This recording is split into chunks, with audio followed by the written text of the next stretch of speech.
नमस्कार मंडळी, माझ्या यूट्यूब चॅनलवर आपलं स्वागत करत आहे. कोकणातील एका सुंदर हॉटेलमध्ये मी आलो आहे. जिव्हाळा हा पहिला कोल्हापूर रत्नागिरी रोड होता. आता तो मोठा झाला आहे आणि तो आता नागपूर हे ह्या हॉटेलचे मालक आहेत राजेश कोळवणकर. नाही, आम्ही ते वेगळ्या नावाने बोलतो त्याच्यामुळं थोडंसं हे झालं. राजेश कोळवणकर यांनी आमंत्रित केलं होतं आम्हाला. आज आम्ही आलो आहे. मध्यंतरी फेब्रुवारीमध्ये आम्ही आलो होतो पूर्ण फॅमिलीनिशी. त्यावेळेला मला तो यूट्यूब व्हिडिओ त्यांचा बनवायचा होता, पण ते इथे नव्हते. त्यामुळं आज ते योगानं आहेत, मी पण आहे आता त्यांच्या हॉटेलमध्ये. चला की आज तुमचं आमच्या हॉटेलमध्ये स्वागत. बरं वाटलं, आज भेट पण झाली नाही, आपण एकत्र आलो.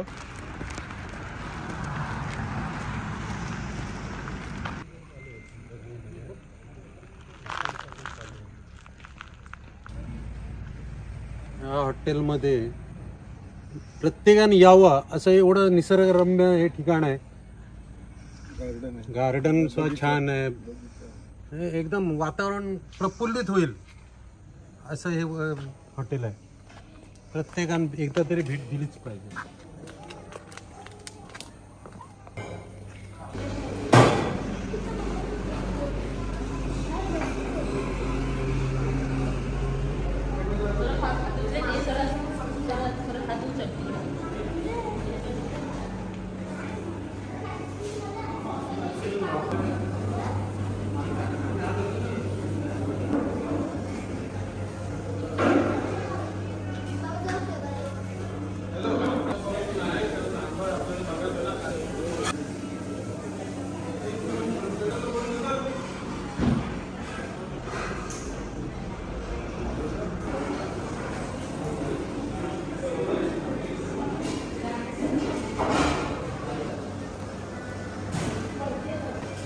तुमची स्पेशालिटी काय आहे हॉटेलची?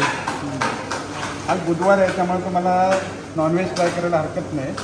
मला वाटतं आपल्याला तुम्ही कोकणातले जात म्हटल्यावर आपण फिश ट्राय करायला हरकत नाही. आपली सर्वांची आवडतीच आहे महत्त्वाची. आपण तुम्ही फिशची ऑर्डर दिली तरी हरकत नाही. मी काय म्हणतो ते सुरमई आणि हे प्रॉन्स हे मला आवडते दोन्ही गोष्टी.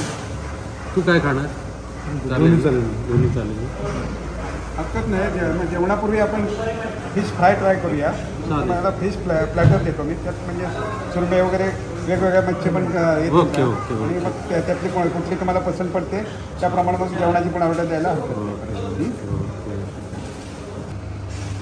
आता मी ऑर्डर केलं आहे सुरमई फ्राय आणि प्रॉन्स कढी.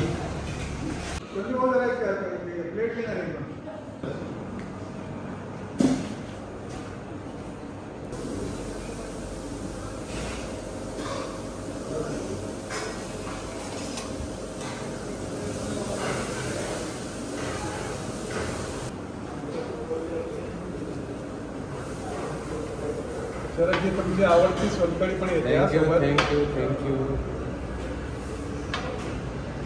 तुझे मित्र आले त्यांच्यासाठी आपण व्हेज मेनू पण मागवूया. फिश सर्व करून द्या.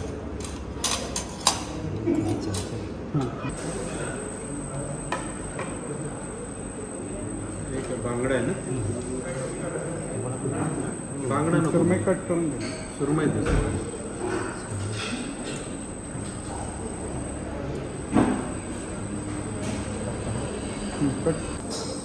सुंदर अशी थाळी सजलेली आहे. मी सुरमई घेतले.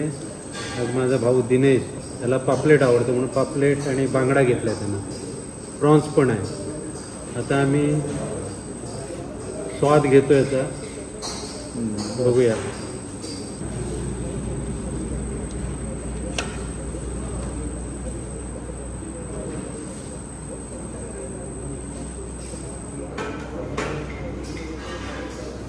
आहा, अप्रतिम. दिनेश कसं वाटलं? मस्त. बांगडा ट्राय कर. बांगडा सुद्धा छान असतो.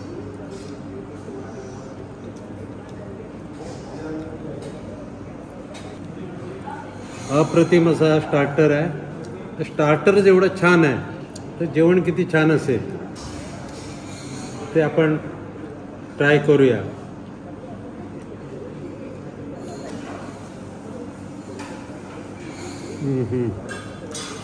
सोलकडीचं तर जबाबच नाही आणि यांची सोलकडीसाठी प्रसिद्धी आहे. छान ना. आता आमच्याकडे खेकडा लॉलीपॉप आलाय.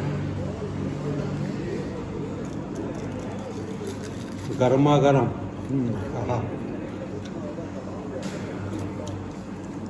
हा आयटम फार कमी मिळतो. खेकडा लॉलीपॉप फार नाही मिळतो. जरा जेवण जर छानपैकी झालं असेल तर आपण आपला परिसर जरा मी सगळा दाखवतो. आम्ही जसं रेस्टॉरंट इथं सुरू केलं आहे त्याप्रमाणे आपल्याकडे राहण्याची पण लोकांची सोय आहे. ही आपली लॉजची बिल्डिंग आहे बाजूला. किती रूम आहे त्या? इथे आपले 3 AC रूम्स आहेत. अच्छा. आणि एक मध्ये डॉर्मिटरी हॉल आहे. अच्छा. हां, त्याच्यामध्ये सुद्धा साधारण 10 जणांचं अकोमोडेशन आहे. आणि हा आपला परिसर आहे. तिथं आपण गार्डन वगैरे केले. पुढच्या बाजूला आता काळो काय म्हणजे तुला जास्त दाखवू शकत नाही, पण आपण छानपैकी लॉन केलं आहे. त्या लॉनमध्ये हे होऊ शकतात म्हणजे कार्यक्रम वगैरे. म्हणजे साधारण किती लोकांची कॅपॅसिटी? लॉनमध्ये 1000 लोकांची कॅपॅसिटी आहे. म्हणजे आता आपण एक नुकतंच 1500 लोकांचं लग्नाचं रिसेप्शन केलं होतं. छानपैकी कार्यक्रम अगदी झाला होता. आपली कॅटरिंगची वगैरे पण सगळी सोय आहे. बाकी म्हणजे रात्रीच्या वगैरे कार्यक्रमांसाठी लॉन तर अतिशय छान आहे. इथं आपण लाइटिंग डेकोरेशन आणि परिसर एकदम अप्रतिम आहे. हां, बाकी आपला मध्ये हॉल आहे त्याच्यामध्ये छोटे कार्यक्रम होऊ शकतात. हां,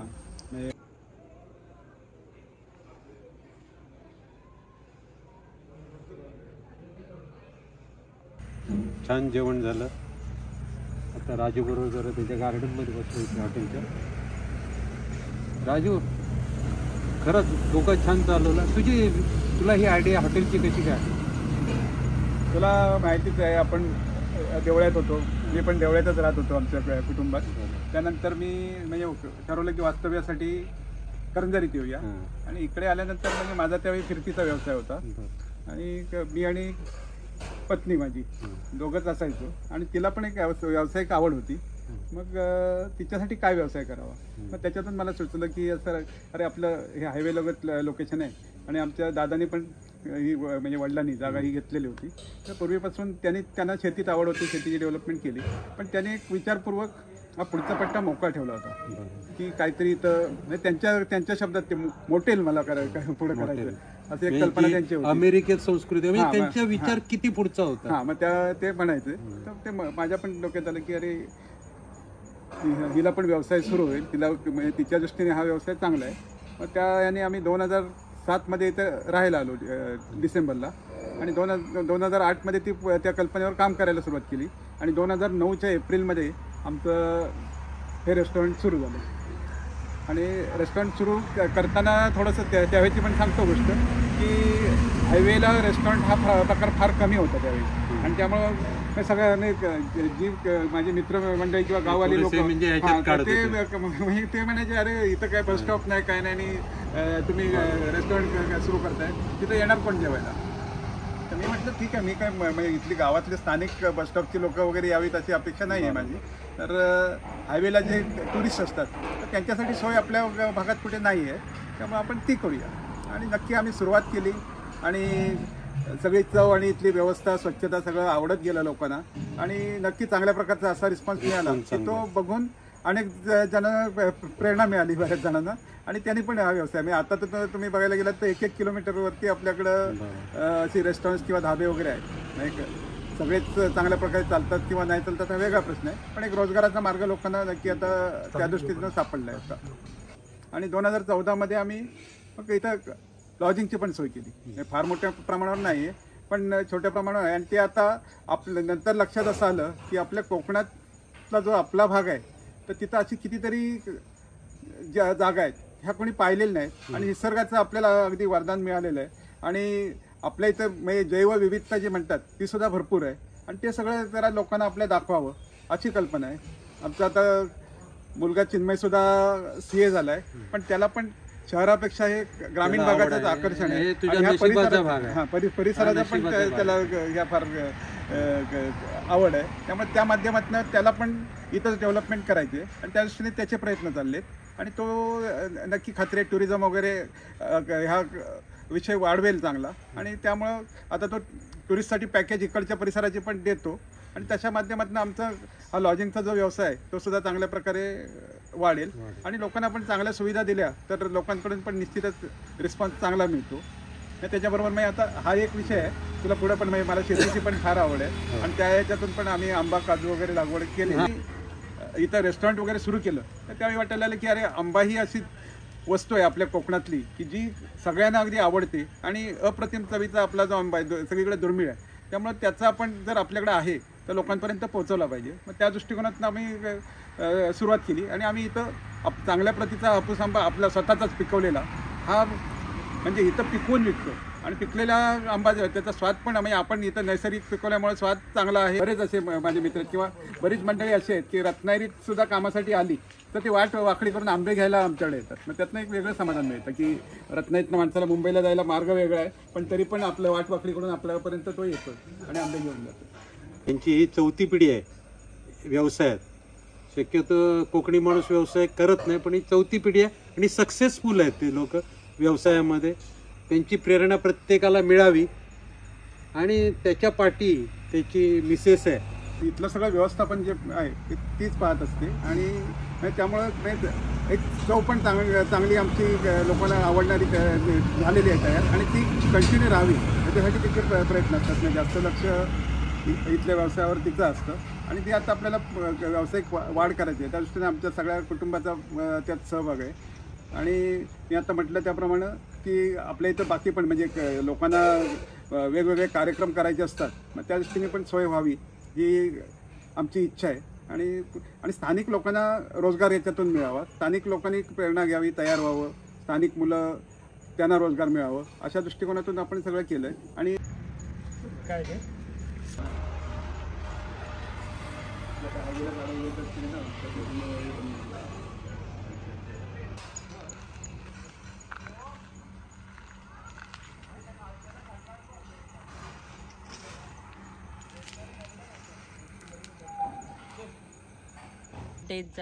नेहमी अशीच भेट द्या.